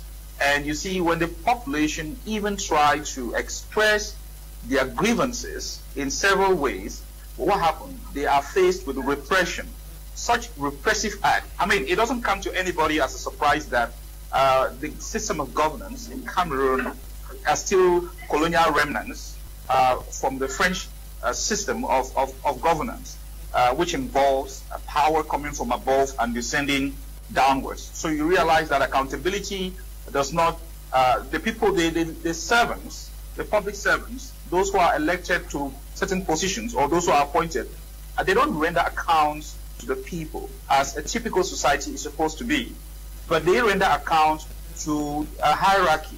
So as a result of that, they don't really see the people as being important in the chain of things. They look at the people as their responsibility, so they can do whatever they like And they can, as long as they can account to those above them, the people are ignored. And that system is one of the fundamental things that brings Cameroon down to where it is. Because if the leaders were accountable to the people the way it's normally supposed to be, then we would have had a better society. But because the leaders account rather upwards, then it's really a problem. So it separates the people from the leaders. It fuels hate. And you find that is the reason why you find ministers can say whatever they like. Politicians can say whatever they like. You see government communication persons who go to TV stations and make statements. I mean, there are certain statements I wouldn't want to repeat here because it only goes to fuel anger. But of course, like we continue to say, one of the reasons why we take passion in talking, it's not just because we want to talk, but it's because we want to begin to give Cameroonians some level of hope. Because when people lose their hope, they can easily be radicalized. So we want to begin to give Cameroonians hope that, you see, as we are already talking, as we begin to talk amongst ourselves, let us begin to develop that consciousness that we can have different opinion and we can still build Cameroon. If we all put Cameroon first, this negative spirit of hate will begin to conquer it. Because if we continue to insult each other, if we continue to express hate towards each other, we're not going to achieve anything as a nation. But we are only going to sink ourselves into the boat of economic. Because now, listen, you see, we have a war that is going on in Northwest and Southwest, and we also have an economic crisis that is still warming up and coming up. Because, I mean, look at the data in Cameroon. Look at how the full of hunger. The war that has lasted for quite some time has disturbed the agricultural activities of the Northwest and Southwest. It doesn't come to anybody as a surprise that that used to be a huge bread basket for the whole of Cameroon. Who has filled that gap? Where have we developed some level of Doctor, we are coming. We'll be coming back to you, Doctor. Let me take a few messages. Greetings to all in the studio. In the TRC, Etienne Tshisekedi of blessed memory declared himself the winner of the last elections. He went in for and said that anyone that shall arrest Joseph Kabila and bring him shall be rewarded handsomely. So declaring that you've won an election is just part of the political game. Amabu Ambe is writing from Yaoundé. Good evening. Stopping CRM from marching is the best decision. That is how some people started in the Northwest and Southwest before it became worse till today. Now it's time to sit at home and pray for peace, not marching. Can be promised. Militant of FFSNC Northwest. Good evening, sir. About the announcement of the Mitra, sorry, I was in church. What I announced is that there is somebody who needs Mitras. They want to organize a program somewhere in Cameroon. They need at least 500 Mitras. This place, if you have them to hire, or yes, to hire them out, get to me after the program. If you know somebody who has them, just get to me after the program. I will link you up to the persons. Okay. This one says, I disagreed with somebody who said that corruption is legalized in Cameroon. That is directly hate speech. Okay. Good evening to you, Mr. Liu, and to all your panelists. Just to say that the CPDM is the greatest cause of hate speech in the country. How do you, for example, comprehend the fact that in Yaoundé, a protest march program by the CRM is banned on the protest of COVID-19, and almost at the same time that organized by the CPDM to show support for their president is allowed at this time? COVID-19 isn't an issue. How will persons from these two camps flow in discussions without tempers flaring? Patrick is writing from Bomenda. Good evening to you all in the studio. Mr. Liu, this your program today is very tough one. Mr. Liu, the politicians must always have scratch and division because it's an open. How you expect Boko Haram and the military to become friends when there are both enemies? How do you expect the Amber Boys to become friends with the military when they are both enemies? So that is how politicians are. Kapo is writing from Yaoundé. And to stop this mess, we should also stop keeping people in one office for so long. I am Fon Victory, writing from Douala. Good night, good evening. My dear people, I think politicians are the cause of this crisis because they only think but about themselves. In another way, they fail to listen to those who speak about the interests of the people. For instance, Weber spoke in the parliament and they failed to listen, and now what he said is now happening. He said in his words that when injustice becomes law, resistance becomes the duty and the right. Now it is happening. Bless is writing from Boya. We are going to be discussing our last topic now. I'll start with you, Dr. Ndimancho, once again. Your reaction to the ban by the divisional officer for Yaoundé 1, Nganji Mbatu Haruna, who says that because of possible insecurity and the possible propagation of COVID-19, is banning the planned 25th July protest that was earmarked by the Cameroon Renaissance movement. Well, I think that reason is too lackadaisical. Okay. It is not really a reason to give people. When a civil administrator begins to give reasons like this, then you begin to see that handling things is already getting beyond his capacity. You know, we begin to see the weakness of the state, because we have had gatherings in Cameroon. You go to the stadiums, you find people gathered. Matches are being played and whatsoever. So I think that he has even tried this time around to give a reason, because usually sometimes they just say they are banned. We will need to be holistic in sometimes criticizing these things. We know that protest marches are the right of every political party, provided these protest marches are done in peace, tranquility, and with good intentions.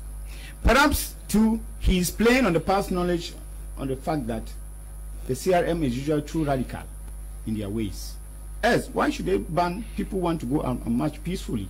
This is done everywhere in the world.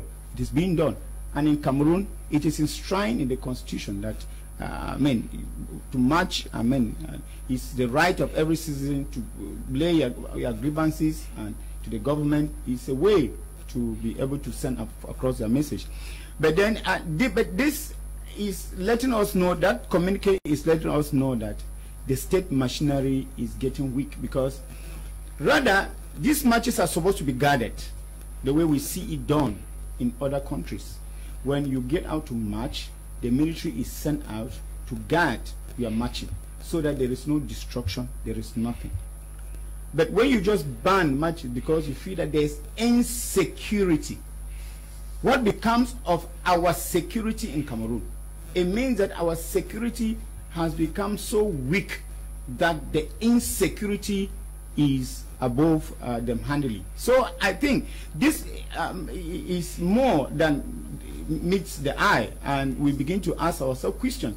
But let me know that when you keep on pushing back people's emotions and desires to express perhaps what they have in a Republican way, you are creating what we call suppressed emotion.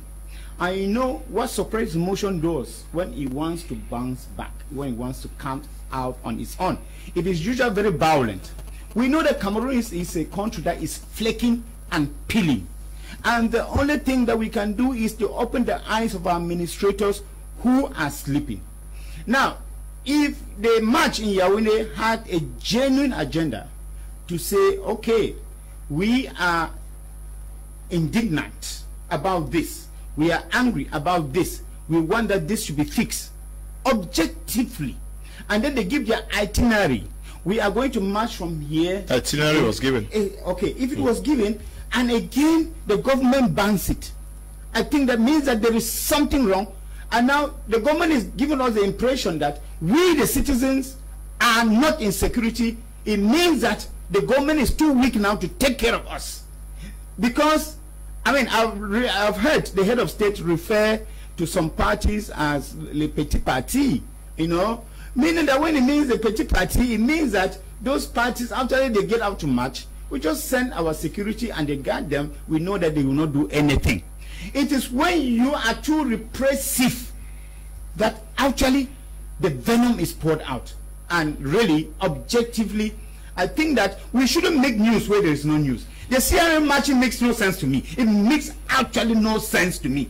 Let them march and let them go up and down. The CRM will leave parliamentary election. They don't go and cancel election to don't go. They want to go and march. What are they complaining about? They don't want to go to parliament to change things. They want to go and march. And I'm sure that this is where it doesn't go well.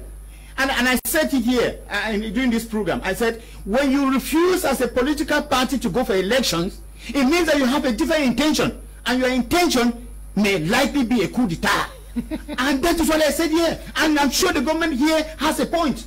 So I think we should be very careful. Dr Simo, comment comprendre, nous avions vu les images, hein, les vidéos aussi sur les réseaux sociaux des manifestations du RDPC. On a vu le ministre de la Santé publique récemment au nord. Nous avions vu, il y a un autre où les militants de votre parti sont réunis.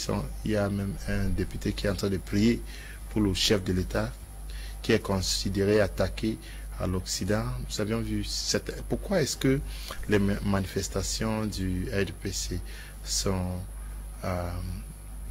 données faveur et puis ceux du est-ce qu'on peut comprendre cela? Il est bien vrai que vous n'êtes pas administrateur civil, donc vous ne parfaitement, mais je vais donner une analyse politique. C'est pour ça que j'ai souri à la fin de ces propos, parce qu'il était vraiment intéressant. Ça, je vais le dire.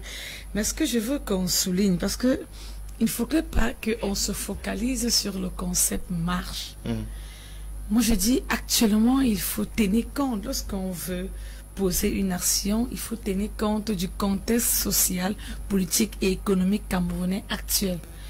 Je ne vais pas vous rappeler la petite scène où un député s'est vu en altercation avec un inspecteur qui n'était pas beau à voir aux yeux des hommes, simplement par manque de maîtrise de soi. Il faut le dire. Donc maintenant, le Cameroun est dans un contexte, dans un climat social extrêmement délicat où il est important, n'est-ce pas, d'avoir de la retenue dans toutes les actions. Heureusement, il a reconnu quelque chose d'important lorsqu'il vous a dit le RMRC est un parti extrêmement radical. Là, il n'a pas mâché ses mots. Ça, tout le monde le sait du MRC. On commence à voir la relation que le MRC a avec certaines actions ou mouvements pas très patriotique au Cameroun. On commence à voir les liens que le MRC a avec la base. Le 3 juillet 2021, nous sommes à 22 jours aujourd'hui, nous sommes le 22 juin aujourd'hui. On a vu les mouvements, la marche de la base en France, où le MRC, le leader du MRC, le 2, vous a dit, je me désolidarise de ce mouvement, je ne suis pas d'accord. Mais le lendemain vous dit, congratulations, c'est un mouvement réussi et parfait. D'ailleurs, tous les marcheurs, toutes les personnes qui manifestaient avaient abhorré le vêtement du MR, du leader, portait le vêtement du MRC. Non, je vais arriver pour... Non, permettez que je termine l'argumentaire. C'est pour vous dire pourquoi est-ce qu'on est arrivé à dire atteinte à l'ordre public et vous voulez surestimer. On voit le rapprochement d'un parti politique avec la base. On voit le rapprochement d'un parti politique avec l'Amazonie. Ça, il faut le dire. Et ce même 3, on a vu le drapeau qui défilait ce jour-là. Vous ne pouvez pas passer ces images-là et vous comporter comme si rien ne s'est produit. Donc c'est important. Du coup, on se dit, si un parti politique collabore avec ce genre d'individus, il faudrait qu'on fasse attention. Ça, c'était la diaspora, non? Je vous ai dit le 3 juin. À moi, ce que j'ai vu seul. Le 3 juin, quels sont les vêtements que ces personnes abhorraient? Mr. Kum, je crois que c'était des tricots verts inscrits dessus Maurice Kamto. Mais c'est le MRC. Tout le monde le fait. C'est le MRC qui demande, c'est pas Kamto qui demande maintenant. Non, non. Ça veut donc dire qu'il y a un lien entre le MRC et la base. Le même 3 juin, quel est le drapeau qui flottait sur le plateau? La diaspora soutenait M. Kamto, mais c'est le MRC qui demande la marche. Oui, maintenant, M. Kamto, qui est-il par rapport au MRC? Vous voulez qu'on soit clair là-dessus? Qui est M. Kamto par rapport au MRC? C'est le président du MRC, est-ce que je sache? Ça veut dire qu'on ne peut pas le désolidariser des actions de la base, à la diaspora. Là, c'est une évidence. On ne peut pas. Il s'est toujours montré réfractaire à ces mouvements, mais il a fini par l'avouer. La preuve, toutes les manifestations qui sont liées à ces mouvements, il les encourage. D'ailleurs, la marche même du 25 juillet est simplement due au fait que celle du 17 a avorté et du 3 ont échoué. Et maintenant, les Camerounais veulent marquer leur solidarité avec les Camerounais de la diaspora et leur dit, on va marcher ici. Maintenant, ils vous prennent l'hypothèse selon laquelle le ministre de la Communication a dit, s'il y a des revendications ou des marches, ça se fait sur le territoire. Mais c'est dommage. Mais lorsqu'on commence à comprendre une proximité dangereuse d'un parti politique qui a été dûment signé et accordé par le gouvernement du Cameroun avec des associations mitigées et douteuses, il faudrait bien s'en interroger. Et naturellement, prendre un recul en arrière et se poser des bonnes questions. Parce que derrière ce mouvement, rassurez-vous, il y a un agenda caché. Ça, on ne va pas vous le cacher. Ça, c'est vous qui le dites. Hein? Je vous le dis par connaissance. Il y a un agenda caché. Ils vous diront, on marche d'ici à ici. Il y a un agenda caché. Okay. D'ailleurs, prenez les 2 marches du Cameroun. Quelle était la primaire de ces marches? Le chassement. Un parti politique qui vous dit, on va chasser un président démocratiquement élu. Vous comprenez quelque chose qui ne va pas? Let Alex talk now. Please, Alex, let me take a few messages. Good evening, Mr. Liu. Please tell me what is going wrong with our much cherished reputable TV station. Please, we are on air. Some persons are finding it difficult to get us. Just reprogram your decoders, please. If you have difficulties receiving us, reprogram your decoders, please. Alex, vous allez patienter un peu. Je prends 2 messages, puis on continue. Good evening, Mr. Liu. Our politicians are divided and rule politicians and procrastinators. Kimbeng is writing from Gembo. Okay, it was the ruling party that organized this protest. They would allow it and even bribe people to come out. Okay, yeah, that's our question. Mr. Liu, good evening to you all in the studio. I really like your program. I'm blessed, writing from Douala. Good evening to you, blessed. Good evening to you guys in the studio. I'm now Mbangi from Kumba. I think the problem was have in the country today is the government. Now even teachers don't have value. A teacher disciplines a child, the parents will insult him. Even if you report arrogance to a policeman, nothing will happen. Okay. Success, writing from Kirby, says, good evening, Mr. Liu and the panelists. This hate speech is really dividing this country. That is how I went to a police post here in Kirby to do my loss document. The man in charge was from a particular region. When he saw my names, he said, monography them, so I don't really know where we are going to. Okay, Success, writing from Kirby, good evening to you. Stephen Mambo, writing from Boya, says, Africans and Cameroonians in particular are quick to complain about racism in Europe, but we breed tribalism back in our countries. Hate speech and division in Cameroon is a direct consequence of the policies put in place by the ruling CPDM party. However, hate speech in Cameroon is seen in every region in Cameroon and mostly in MRC party and CPDM party. The only solution is good governance. Good governance will put people who can competent in positions and not tribes brothers. Okay, Stephen Mwambo, good evening to you and to the family out there in somewhere in Sosoliso in Boya. Greetings to all of you watching us from Sosoliso in that's in Moliko, that's Pakwata out there. Alex, oui. Vous êtes vraiment triste, hein? Non, pas du tout. Vous voyez, non, vous êtes content qu'on a parlé? Pas du tout. Je vais vous dire quelque chose. Tout à l'heure, on a parlé de la violence langagière des partis politiques. Vous avez dit sur le RDPC, et on met la cité tout de suite à cette violence langagière. C'est-à-dire que la démonstration de Mme Simo, vous avez vu la violence qu'elle a pris, ce débat, et qu'elle est entrée sur MRC, et elle parle d'état de droit. Mais elle ne veut pas respecter les règles d'état de droit. Je tiens à lui rappeler qu'elle dit le MRC, c'est la base. Et elle a dit sur ce plateau, il y a une décision de la justice française qui a été rendue et qui a condamné la base de la case d'ambassade du Cameroun. En aucun moment, le MRC a été cité. Mais quelqu'un vous parle de droit et est incapable de respecter une décision de justice. Voilà dans quoi ce que le RDPC nous amène. Voilà, c'est-à-dire état de droit, mais il y a une décision de justice. S'il vous plaît, vous me laissez, Madame Simo, permettez-moi. Donc, la base avec le premier acte, une justice est sortie, alors comme le MRC a été incriminé, mais elle donne sur le MRC. Et elle prend un argument fallacieux de vous dire que les gens ont abordé le Camto, alors c'est le MRC. Non, madame, permettez-moi, docteur, sans couteau avec docteur comme après tout, éduquer les Camerounais, la courtoisie. Ah, vous le savez subitement. Non, Monsieur Nguepi. Je vous en prie. je comprends que la page de camp, c'est normal. Donc il faudrait qu'on soit clair dessus. Alors, si un Camerounais porte le rôle de Camto, il est du MRC.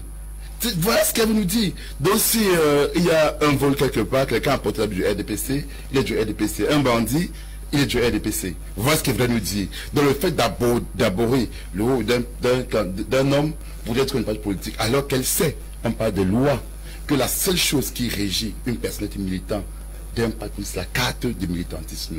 Encore là, est-ce que le parti a autorisé ces militants à y aller? Non. Et même s'il arrivait qu'un militant se retrouve dans une manifestation, il agit en tant que citoyen, en tant qu'individu, et son agissement ne regarde en rien le parti politique. Mais comme on a des informations, nous sommes dans la violence langagée qu'on vient d'expliquer sur ce plateau.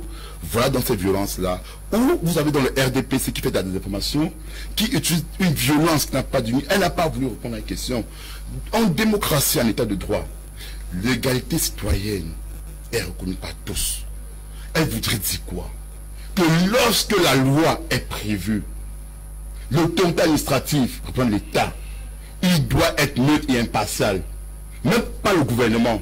Parce que le gouvernement, c'est le parti politique qui l'investit. Et le gouvernement a les intérêts, qui n'est pas l'intérêt de l'administration. De quoi parlez-vous, M. Nguepi? Le gouvernement investit par un parti. Mais ne racontez pas de bêtises aux gens, excusez-moi. Madame Simo. On a été suffisamment Madame Simo. Comment peux-tu vous dire que le gouvernement est investi par un parti? Vous voulez m'interrompre pour dire mon discours. Qu'est-ce qu'on dit? Alex, qu'est-ce qu'on dit là? Quelle est votre réaction? J'arrive sur ça. Ma réaction est sur ça. Non, elle vous dit lui. Je dis ceci. Hein?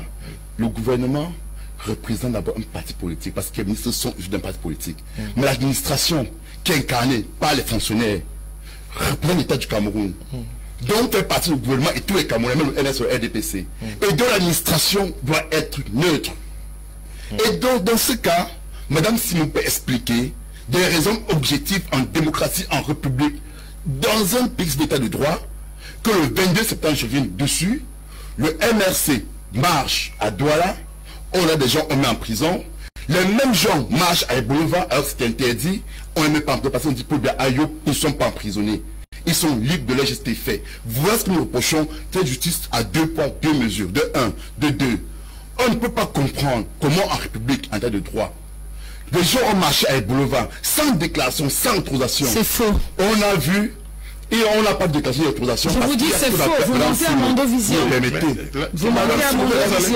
Vous avez été mes paroles. Non, non, vous mentez.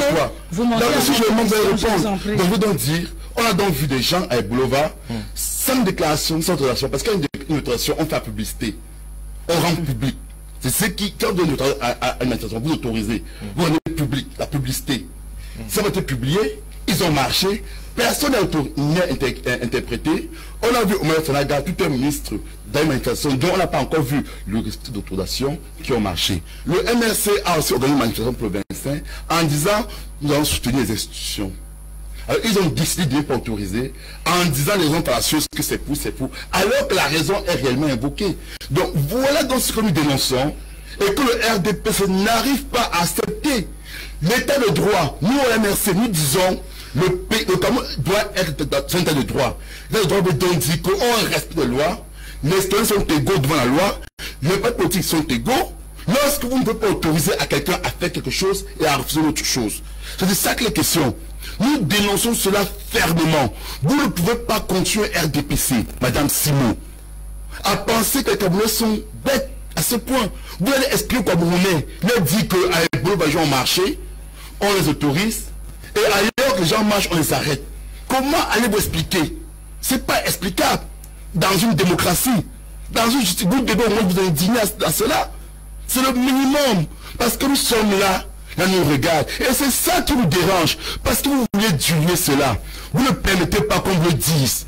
Alors vous venez avec des langages tribalistes, vous dites pas partie de ceci et cela, parce que c'est la réalité. Nous au MRC, nous proposons aux Camerounais le respect des lois, Et dans ce aspect de loi-là, le RDPC doit comprendre que cela doit être effectif. Parce que je dis, ils sont au gouvernement, rien ne peut justifier que les gens marchent à Ebrova, on ne les arrête pas, alors qu'il y a une raison nationale, les gens marchent à Douala, on les arrête, et parallèlement, elle vient dire que le NR a tout marché. Et le mensonge de leader politique va être condamné. Que Mme Simo nous cite une seule marche du MRC, ici, au Cameroun, qu'elle a débordé, qu'elle nous dise que quand est-ce que le MRC a eu le droit de marcher. Vous avez quand même parlé de chassement. Non, je dis que non. Elle a dit que le MRC allait être autorisé à marcher avant ça. Et que le MRC a fait le débordement. Écoutez, une prise de parole. Je vous en prie, écoutez. Alors, voilà ce qu'ils disent. Pour un poste politique, à quel moment est-ce que le MRC a déjà... Parce que je m'exprime en français, monsieur Nguepi. Je m'exprime en français. Monsieur Nguepi, je m'exprime en français, je vous en prie. Vous avez assez parlé. Dr. Tata, I don't know whether you're following up what is happening out here. The Renaissance movement was supposed to organize a protest, a march out there in Yaoundé, peaceful march out there in Yaoundé, July 25th. That is my birthday. The divisional officer for Yaoundé 1 has given reasons why that march is not going to be permitted. Can we also understand that the situation may be complex, or the fact that it's not available? Okay, it's gone. No, but I just saw him. Okay. Now, do you think that even if this protest march was granted, a single political party can pull that force that would cause panic in Yaoundé? Well, I think that if it was granted, I think it will play a double role. The first thing is that at least it will open the eyes of people and remind people about what they are decrying. And it is always an important thing to let people know, to remind the government about what they are supposed to do that they have not done. It is important. On the second note, I don't think that given the past experiences, that if the CRM were granted an authorization to march today, many people will come out. Why? Because the CRM has lost grip of the base of the militants, starting from the point when they refused to go for elections. Yeah, but when Campto was in Douala, you saw the people that came out there. Well, the people that came out, don't mind about the people who come out. How many of them have voting cards? That is what you should look at. When you find people who gather, I mean, we saw during campaigns, when Joshua Osei and the rest were coming out, you saw a lot of people, you see them who feel. But when they came to elections, how many votes did they have? And that is why in politics, it's good to study politics and understand the politics. So, because some of these things, the people, they play to the gallery, you know, they just want to be there and give an impression that something is happening. And meanwhile, those who actually come clamoring for you and clapping for you are those who do not even vote for you tomorrow. Perhaps because they do not have the possibility to vote, or they are just blindfolding you. So I think the CRM is losing some grip, and it's high time they come back to restructure. I don't know whether issues of rallies, I don't know how the CML actually holds its own assemblies, but I think that they should be much more preoccupied by the issues of the base of their militants than going out to march. We have had a lot of dissident members, important members of the CRM, who have abandoned the party, who have absconded, you know, and left them into their the president and some of few members to their fate.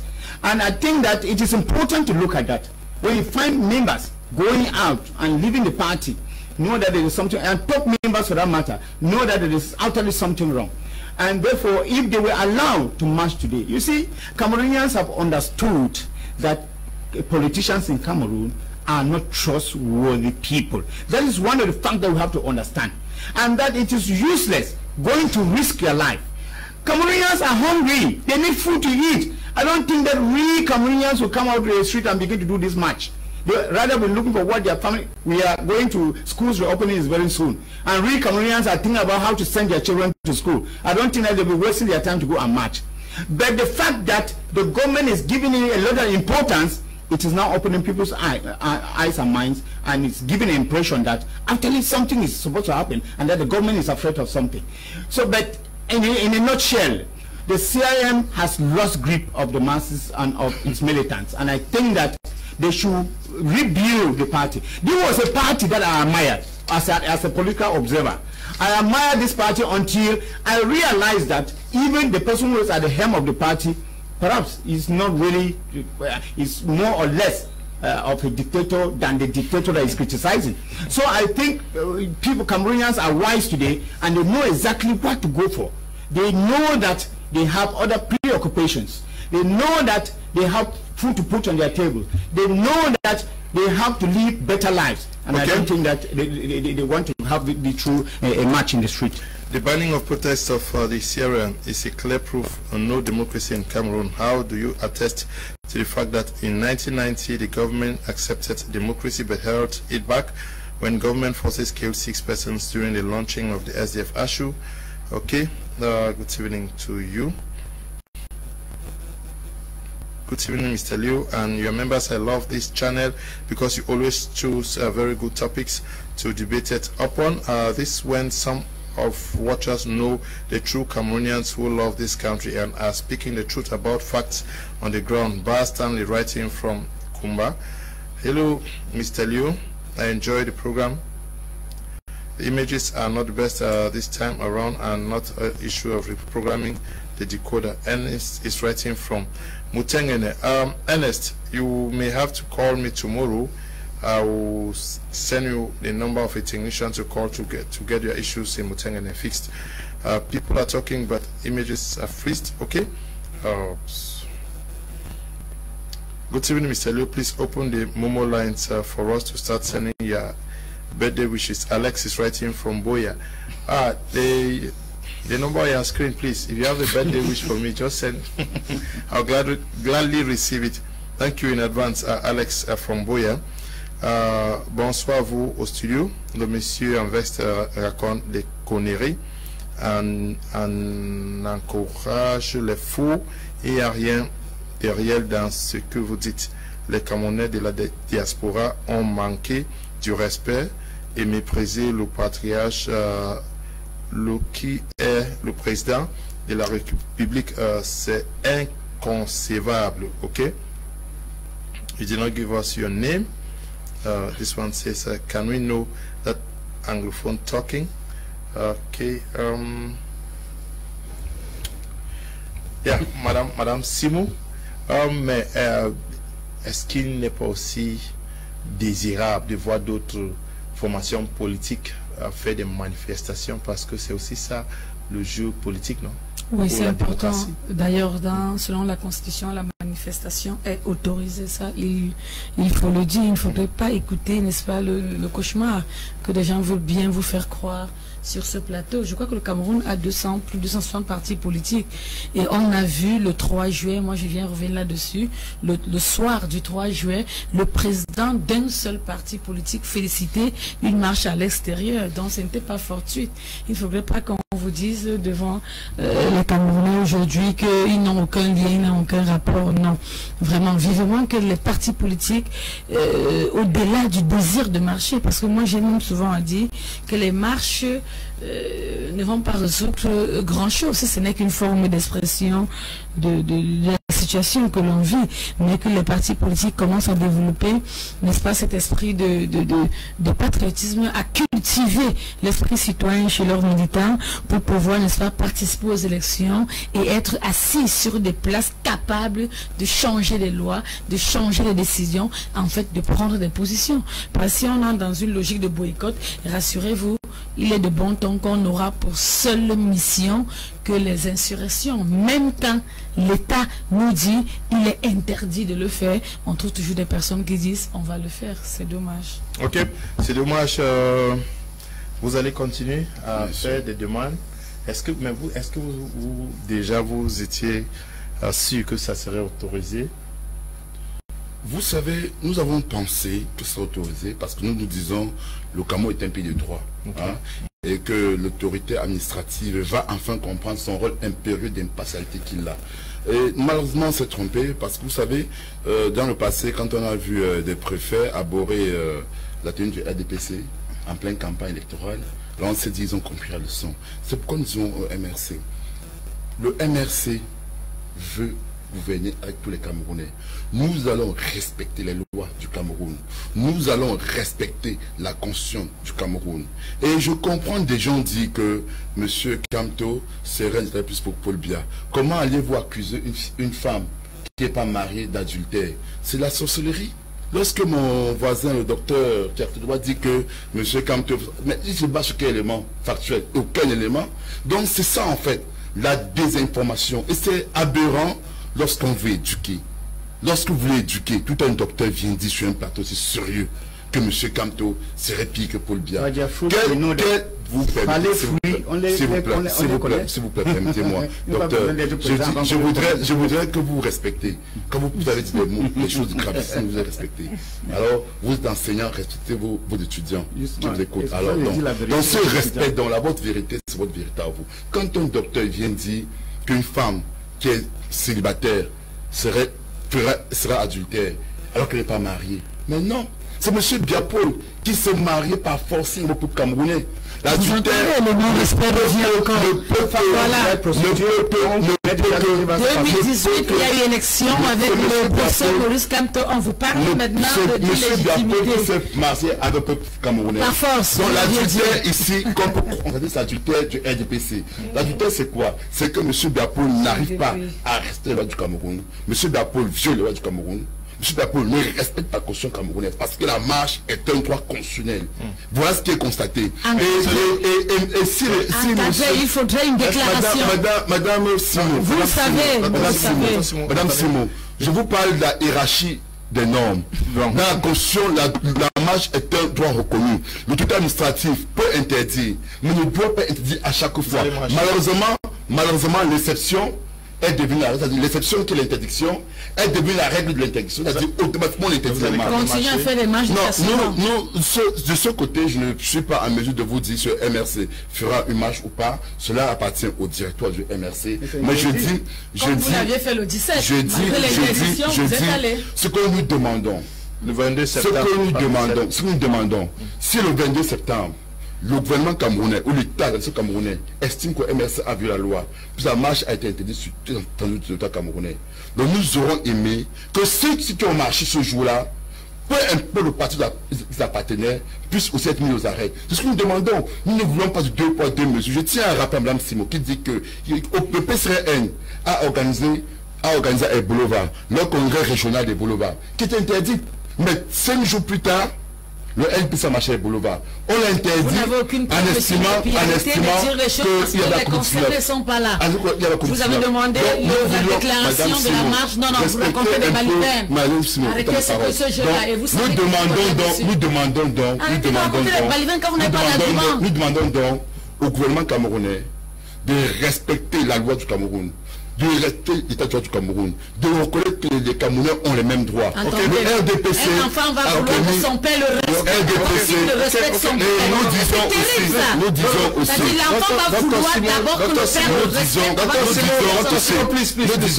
nous disons ici que l'enfant, ces institutions, le père du Cameroun, c'est le peuple camerounais.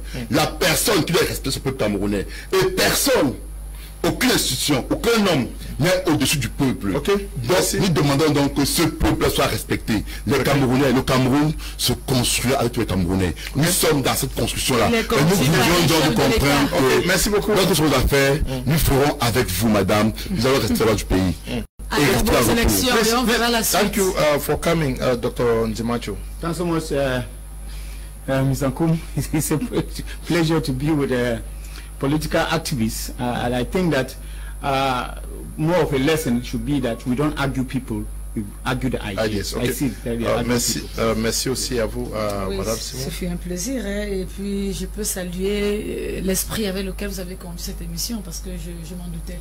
Ça rassurez, vous voulez comprendre de quoi je parle. Oui, merci Léo. Et juste dire au peuple camerounais, vous avez suivi le débat, alors on sait quelque chose de la violence verbale. C'est pas le MS en tout cas. Wow. Thank you very much, televiewers, for watching. and to the production team. Stay blessed. Bye-bye.